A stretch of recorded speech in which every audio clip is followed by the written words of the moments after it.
Elle lui a dit, est-ce bien toi qui affirme qu'Allah maudit celle qui épile les sourcils, celle qui se les épile, celle qui tatoue? Ce à quoi il répondit effectivement. Et la femme de reprendre, j'ai lu le livre d'Allah d'un bout à l'autre et je n'ai pas trouvé ce que tu affirmes là.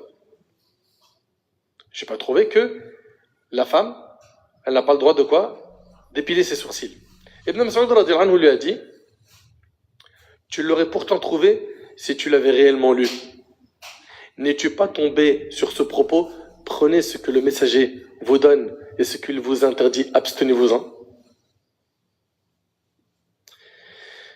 Bien sûr, répondit-elle, suite à quoi Ibn Mas'ud radhiyallahu anhu lui a dit, eh bien sache que j'ai entendu le prophète sallam dire, Allah maudit celle qui épile les sourcils, celle qui se les épile, et il a cité le hadith qui est rapporté par Bukhari et Muslim.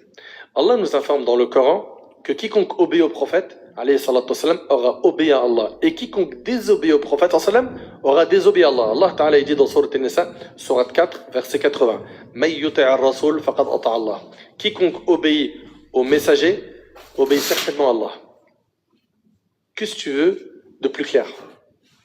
Allah Ta'ala dit dans Sourate An-Nisa, Sourate 4, verset 59, Ya ayyuhalladhina amanu, ati'u Allah wa ati'u ar-rasul wa ulil amri minkum, fa in tanaza'tum fi shay'in farudduhu ila Allah wa ar-rasul, in kuntum tu'minuna billahi wal yawmil akhir, dhalika khayrun wa ahsanu ta'wila. Ô les croyants, obéissez à Allah et obéissez aux messagers. On voit bien que c'est dans le Coran. Et à ceux d'entre vous qui détiennent le commandement. Allah Ta'ala dit, puis si vous vous disputez en quoi que ce soit, renvoyez cette dispute à Allah et aux messagers si vous croyez en Allah et au jour dernier. Ce sera bien mieux et de meilleure interprétation. Maïmoun ibn Mihran, il a dit, renvoyez-la à Allah, cela veut dire renvoyez votre dispute au Coran. Et renvoyez-la au prophète, cela veut dire renvoyez votre dispute à la Sunna. Et Allah Ta'ala dit dans Sourate Al-Imran, dans la Sourate 3, verset 164, لَقَدْ مَنَّ اللَّهُ عَلَى الْمُؤْمِنِينَ إِذْ بَعَثَ فِيهِمْ رَسُولًا مِّنْ أَنفُسِهِمْ يَتْلُو عَلَيْهِمْ آيَاتِهِ وَيُزَكِّيهِمْ وَيُعَلِّمُهُمُ الْكِتَابَ وَالْحِكْمَةَ. Allah a très certainement fait une faveur aux croyants lorsqu'il a envoyé chez eux un messager de parmi eux-mêmes, qui leur récite ces versets, les purifie et leur enseigne le livre et la sagesse. Et la sagesse dans ce verset, c'est la sunna. Allah Ta'ala, en s'adressant aux femmes du prophète sallam, il a dit dans Sourate Al-Ahzab, Sourate 33, verset 34, وَاذْكُرْنَ مَا يُتْلَى فِي بُيُوتِكُنَّ مِنْ آيَاتِ اللَّهِ وَالْحِكْمَةِ. Et gardez dans vos mémoires ce qui, dans vos foyers, est récité des versets d'Allah et de la sagesse. Voilà ce qui est récité chez elles, les femmes du prophète sallam, le Coran et la sunna. Et je vous rappelle ce verset, قل إن كنتم تحبون الله فاتبعوني يحببكم الله ويغفر لكم ذنوبكم والله غفور رحيم. Dis, si vous aimez vraiment Allah, suivez-moi, Allah vous aimera et vous pardonnera vos péchés. Allah est pardonneur miséricordieux. Quiconque prétend aimer Allah et ne suit pas la voie du prophète sallam est menteur jusqu'à ce qu'il se conforme à la loi et à la religion de Muhammad sallam en toutes ses paroles, ses actes et ses affaires. Allah subhanahu wa ta'ala, il nous dit en plus de cela que si on suit le prophète, on va être quoi? Guidé vers le droit chemin. Wa in tuti'uhu tahtadu. Allah ta'ala dit, et si vous lui obéissez, vous serez bien guidé. On vient de voir des versets qui parlent du suivi de la sunna. Maintenant, les hadiths. Selon Abu Hurairah radhiyallahu anhu, le prophète sallam a dit, écoutez attentivement s'il vous plaît. Il a dit, quiconque m'obéit aura obéi à Allah. Et quiconque me désobéit aura désobéi à Allah. Et il est impossible, je le répète, de comprendre le Coran sans la sunna. Allah tabarak wa ta'ala, il dit, écoutez attentivement s'il vous plaît. Allah Ta'ala dit Alladhina amanu wa lam yalbisu imanahum bidhulm ulaika lahumul amn wa hum muhtadun. Allah Ta'ala dit ceux qui ont cru et n'ont troublé la pureté de leur foi d'aucune injustice. Ceux-là ont la sécurité et ce sont eux les bien guidés. Il s'avère que les compagnons comprirent dhulm. Dhulm, vous savez c'est quoi? C'est l'injustice. Il s'avère que les compagnons comprirent dhulm au sens général du terme qui englobe tous les types d'injustice. Fût-elle mineure. Aussi, dirent-ils au prophète sallam, ô messager d'Allah, qui d'entre nous n'a pas entaché sa foi de quelque injustice? Parce que le verset, il dit quoi? Ceux qui ont cru et qui n'ont troublé la pureté de leur foi d'aucune injustice. Ceux-là ont la sécurité et ce sont eux les bien guidés. Donc ils ont dit au prophète sallam, qui d'entre nous n'a pas entaché sa foi de quelque injustice? Et le prophète sallam de répondre, il ne s'agit pas de cela, mais uniquement du polythéisme, le shirk. Donc le mot injustice dans le verset ici, voulait dire quoi? Le shirk, le fait d'associer Allah subhanahu wa ta'ala. Et dans la suite du hadith, il a dit, n'avez-vous pas donc entendu la parole de Luqman? Dans Surat Luqman, vous connaissez les conseils de Luqman à son fils. Quand il a dit, Inna shirka la dhulmun azim, le shirk est la pire des injustices. Le fait d'associer Allah, c'est la pire des injustices. Donc on voit ici que le terme dans le verset qui a été mentionné par Allah, c'est quoi? Dhulm, l'injustice. La sunna a expliqué que c'était pas n'importe quelle injustice, il s'agissait du fait d'adorer un autre qu'Allah, de lui associer. Le prophète sallam a dit également dans un hadith que je ne trouve personne qui, allongé sur son divan et recevant un ordre ou une interdiction de ma part, répondant en disant « Nous suivons que ce que nous trouvons dans le livre d'Allah ». Interdiction de ma part, répondant en disant « Nous suivons que ce que nous trouvons dans le livre d'Allah ». Que je ne trouve personne qui, allongé sur son divan et recevant un ordre ou une interdiction de ma part, répondant en disant « Nous suivons que ce que nous trouvons dans le livre d'Allah ». Le prophète il dit qu'il ne faut pas tenir ses propos. Il dit que je ne trouve personne qui, allongé sur son divan et recevant un ordre ou une interdiction de ma part, répond en disant « Nous suivons ce que nous trouvons dans le livre d'Allah ». Et c'est rapporté par le Bukhari. Une autre version mentionne que le prophète m'a dit que l'on sache que j'ai reçu le Coran et son équivalent avec. Il y a une autre version dans laquelle il est ajouté, certes, ce que le messager d'Allah déclare illicite est identique à ce qu'Allah déclare illicite. De tous ces versets, ces hadiths, on voit bien qu'il faut à tout prix obéir au prophète sallallahu alayhi wa sallam. Inutile de dire, oui, mais dans la sunna, il y a des hadiths faibles, des hadiths qui sont authentiques, ce qui voudrait dire que la sunna est moins sûre que le Coran. On répond à ces gens-là en disant qu'Allah a protégé la sunna de son prophète en envoyant des hommes avec un H majuscule, des grands savants, qui étaient des spécialistes dans la vérification des hadiths. On a des livres sur les hommes qui rapportent les hadiths, Kutub al-Rijal, et des critiques sont émises sur les rapporteurs qui n'étaient pas fiables, qui mentent, etc., etc.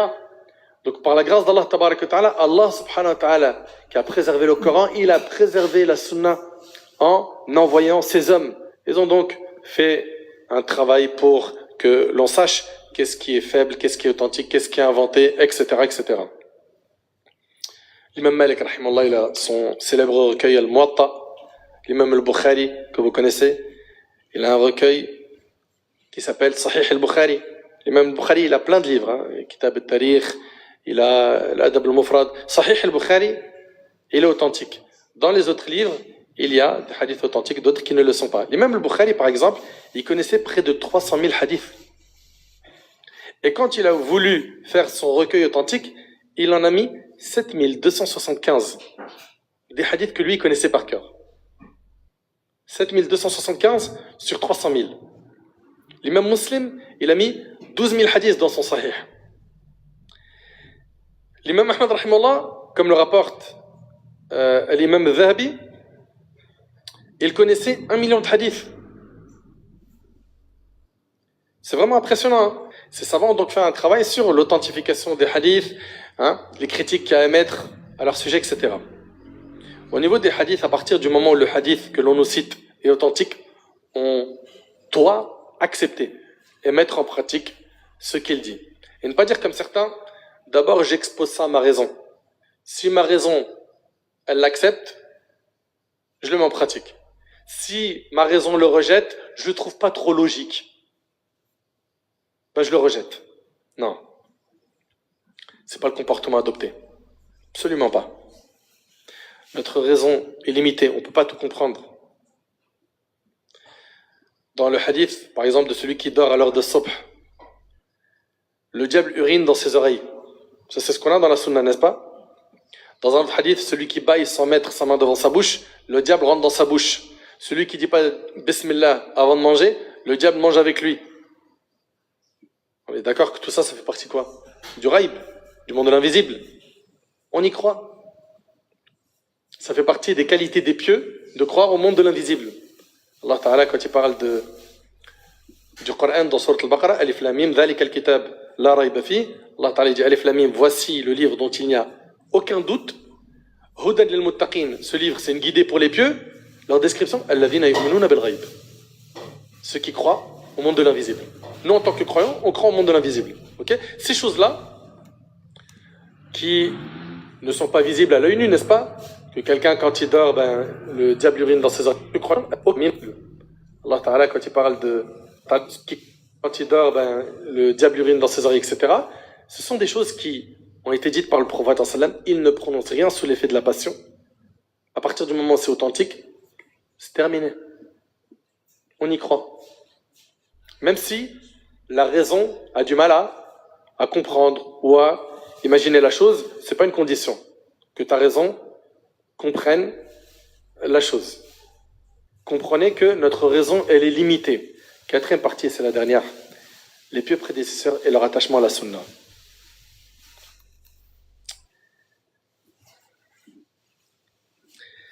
Dans le hadith qui est rapporté par Abu Daoud, le prophète sallam était debout sur le mimbar. Le prophète sallam était en train de faire le discours du vendredi. Puis il a dit aux compagnons, asseyez-vous.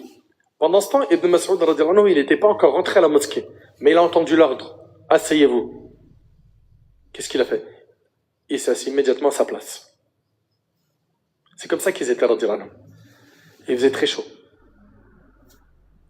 Mais il a entendu l'ordre et s'est assis. En sortant, le prophète sallam lui a dit, pourquoi es-tu resté dehors? Il lui a dit, j'ai entendu, alors que j'étais encore à l'extérieur, asseyez-vous, je ne voulais pas te désobéir. Voilà comment ils étaient les compagnons. D'après Abdullah ibn Umar, le prophète sallam s'était fait une bague en or, dont il plaçait le chaton du côté de la s'était fait une bague en or, dont il plaçait le chaton du côté de la paume de sa main chaque fois qu'il la mettait. Les fidèles ayant fait faire également des bagues en or, le prophète sallam monta en chair, il montait sur le mimbar, il a arraché sa bague et dit « J'avais fait faire cette bague dont je plaçais le chaton du côté de la paume de ma main. » Il la jeta et dit « Par Allah, je ne la porterai plus. » Les fidèles en firent autant dès l'heure. Ils ont vu le prophète sallam jeter sa bague, ils l'ont fait immédiatement. Et c'est rapporté par un musulman. D'après Ibn Abbas, le prophète sallam vit une bague d'or au doigt d'un homme. Une bague en or. Et on l'a dit que l'homme n'a pas le droit de porter de l'or, n'est-ce pas? Le prophète sallam, il a retiré la bague de ce compagnon et il l'a jetée par terre en disant « Comment donc est-ce que l'un d'entre vous saisit de sa main une braise en connaissance de cause ?» Alors, on y voit ici un comportement ferme, n'est-ce pas? Le prophète sallam, qui était doux, clément, miséricordieux, il s'adaptait face au profil. Les ignorants, il faisait preuve de beaucoup de douceur avec eux, et ceux qui avaient des connaissances, les compagnons, les savants parmi eux, il lui arrivait de faire preuve de fermeté avec eux. D'accord? Le prophète a dit, comment donc est-ce que l'un d'entre vous saisit de sa main une braise en connaissance de cause? Une fois que le prophète s'en alla, on a dit à cet homme, ramasse ta bague, tire-en quelques profits, prends la bague, donne-la, voilà, fais quelque chose. Il dit non par Allah. Jamais je ne la reprendrai alors que le messager d'Allah l'a jetée par terre, rapporté par Muslim. Al-Bara radiyallahu anhu a dit, les premiers temps de sa venue à Médine, le prophète sallam habita chez ses grands-parents, ou, selon une autre version, chez des Ansar, parents du côté maternel. Il fit la prière pendant 16 ou 17 mois, se tournant vers Jérusalem. Vous savez qu'au début, la première qibla, la première direction pour les musulmans, c'était quoi? Jérusalem. Puis après, Allah subhanahu wa ta'ala a donné l'ordre de se diriger vers la Mecque, dans la prière. Il fit la prière pendant 16 ou 17 mois en se tournant vers Jérusalem. Alors qu'il eut aimé s'orienter vers la Mecque. La première prière qu'il accomplit vers la Mecque fut celle de l'après-midi, en compagnie d'un groupe de fidèles. L'un d'eux, en s'en allant, écoutez bien, l'un d'eux en s'en allant, il s'agissait ici du Asr, l'un d'eux en s'en allant passa près d'un oratoire où des fidèles étaient en prière. Il leur a dit, je jure par Allah que je viens de faire la prière avec le prophète, avec l'envoyé d'Allah, tout en étant tourné en direction de la Mecque. Les compagnons, ils étaient en prière, ils ont entendu l'information, ils étaient en direction de la Palestine, et ils se sont retournés en prière en direction de la Mecque. Parce qu'ils ont entendu l'information d'un compagnon, et tous les compagnons sont honnêtes, dignes de confiance, ils ont mis l'ordre du prophète sallam immédiatement en pratique. Ils n'ont pas attendu de finir la prière pour vérifier l'info. Les fidèles s'orientèrent alors vers la Mecque en gardant leur position pendant salat. Les Juifs avaient considéré avec satisfaction, de même que les chrétiens, l'orientation vers Jérusalem. Et lorsqu'ils virent le prophète sallam se tourner vers la Kaaba, ils lui en firent grief. Ce hadith-là, il est rapporté par l'imam al-Bukhari, il est également chez l'imam Muslim. Lorsqu'Allah tabaraka wa ta'ala a interdit l'alcool dans Surat al-Ma'idah, Anas ibn Malik, radiallahu anhu, ce noble compagnon, a dit « Une nuit, je devais servir l'alcool aux gens. » Le hadith, il est rapporté par le Bukhari. Anas, il dit « Une nuit, je devais servir l'alcool aux gens. » L'alcool, il a été interdit par étapes. Il y a eu plusieurs révélations pour interdire l'alcool. Allah Ta'ala a révélé plusieurs versets pour interdire l'alcool. Les gens se mirent à boire jusqu'à ce qu'une personne vint à nous et nous dit « Ô gens, Allah vient de révéler l'interdiction de la consommation de l'alcool. » Puis il leur récita le verset qui est dans Surat al-Ma'idah « Innama yuridu ash-shaytanu an yuqi'a baynakum al-adawata wal-baghdha' في الخمر والميسر ويصدكم عن الذكر ويصدكم عن ذكر الله وعن الصلاة فهل أنتم منتهون. Le diable ne veut que jeter parmi vous à travers le vin et le jeu de hasard l'inimité et la haine et vous détourner d'invoquer Allah et de la salat. Allez-vous donc y mettre fin?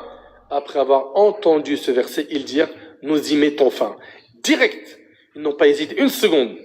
Subhanallah. Dès qu'ils ont entendu l'ordre venant d'Allah Tabaraka wa Ta'ala, qui a été récité par un compagnon, tout de suite ils ont arrêté de consommer l'alcool. Aujourd'hui, il est possible qu'une personne, elle apprend ça, elle se dit, ok, d'accord, laisse-moi un peu, je vais diminuer la dose. Je vais passer d'une bouteille à un verre par semaine, c'est bon? Regardez, subhanallah, le réflexe des compagnons. Radiyallahu anhum. Subhanallah, ils ont entendu de la part d'Allah que c'était haram, tout de suite, ils se sont abstenus. Qui d'entre nous est rapide dans le fait d'obéir à Allah et à son messager, alayhi salam? Si ton cœur est plein d'amour d'Allah et de son prophète, conforme-toi à leurs ordres. Abbas ibn Rabi'a radiyallahu anhu an jami'a as-sahaba dit, j'ai vu Omar al-Khattab embrasser la pierre noire. Vous savez que c'est recommandé. La pierre noire, elle est où? Non, elle est après le coin yéménite sur la Kaaba. J'ai vu Omar al-Khattab embrasser la pierre noire en disant, regardez ce qu'il a dit, Omar al-Khattab. Il a dit, je sais que tu es une pierre ne pouvant faire ni bien ni mal. Si je n'avais pas vu le messager d'Allah t'embrasser, je ne t'aurais pas embrassé. C'est rapporté par Bukhari Muslim. Le prophète sallam a embrassé une pierre, Omar il a fait comme lui. Dans le Hajj, on prend des cailloux que l'on jette dans les stèles, n'est-ce pas? Pourquoi on fait ça? Parce que le prophète sallam a fait cela. Et c'est lui qui a dit, prenez de moi vos rites. C'est-à-dire qu'on doit le suivre concernant les rites du pèlerinage. Quand on fait le pèlerinage, on tourne autour de la Kaaba. C'est un bloc de pierre. On fait des allers-retours entre Safa et Marwa. C'est quoi? C'est des monticules, n'est-ce pas? Il est recommandé d'embrasser une pierre, de jeter des pierres. On comprend que dans la religion, qu'est-ce qu'on fait? On suit. Même si ton cerveau ne capte pas pourquoi il faut faire ça. Suis. Ok?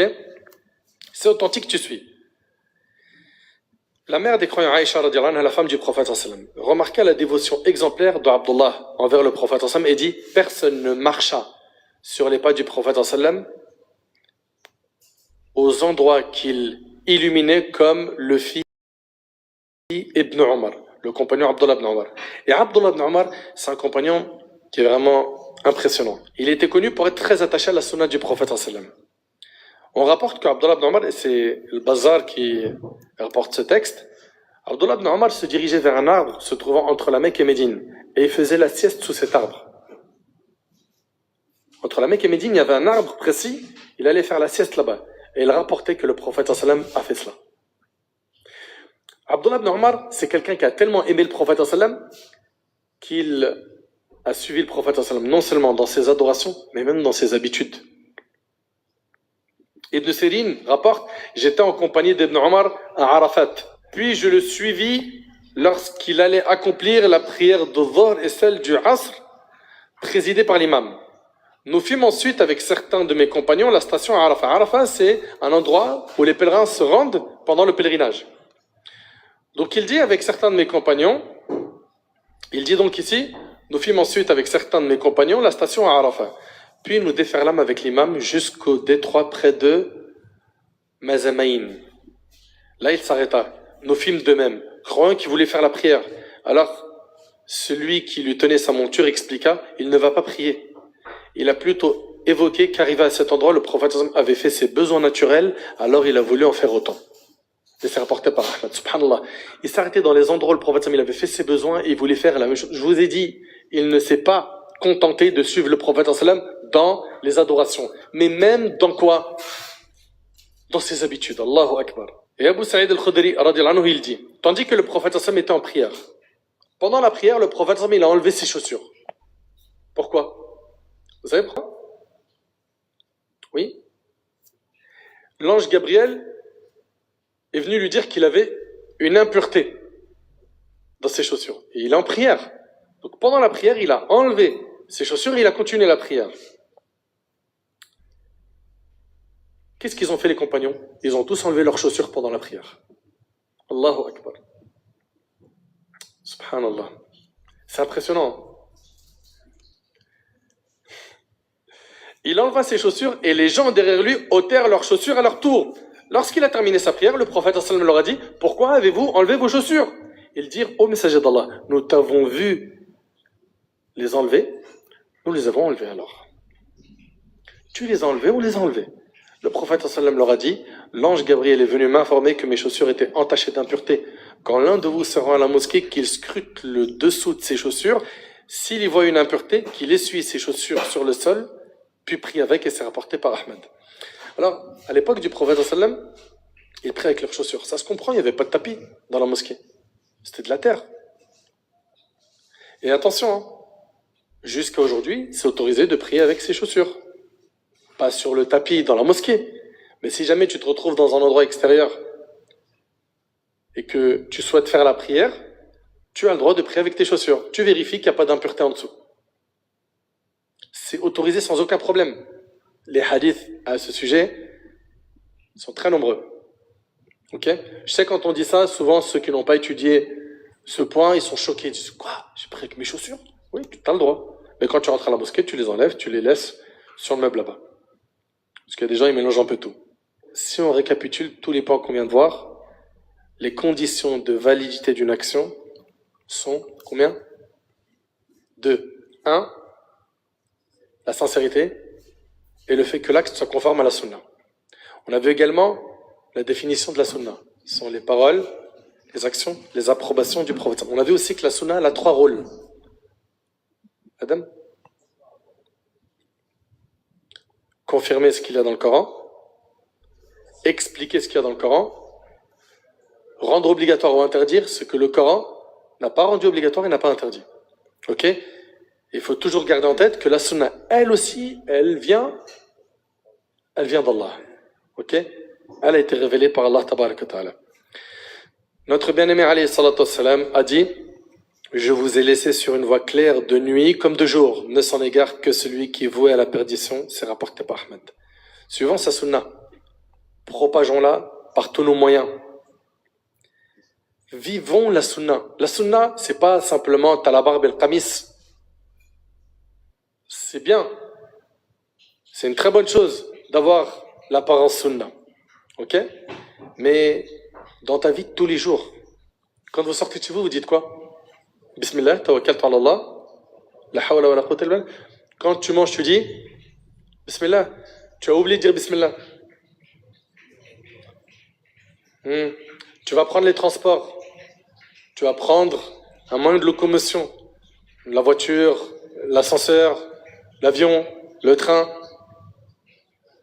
Bismillah. Subhanalladhi sakhara lana hadha wa ma kunna lahu muqrinin wa inna ila rabbina lamunqalibun. Les invocations du matin, ils t'accompagnent, tu fais la protection d'Allah, n'est-ce pas? Les invocations du matin, tu les oublies pas. Tu les oublies pas. Tu n'oublies pas les invocations du matin, tu n'oublies pas les invocations du soir. À chaque moment, il y a des enfants à dire. Ok? Apprends-les. Achetez la citadelle du musulman si ce n'est pas encore fait. Et apprenez par cœur les invocations. Hein, l'invocation quand il y a du vent, quand il pleut. On dit quoi? Allahumma sayyiban nafi'a. Ça veut dire quoi? Oh Allah fait que cette pluie soit utile. Tout ça, vous. Ah, mais c'est ça.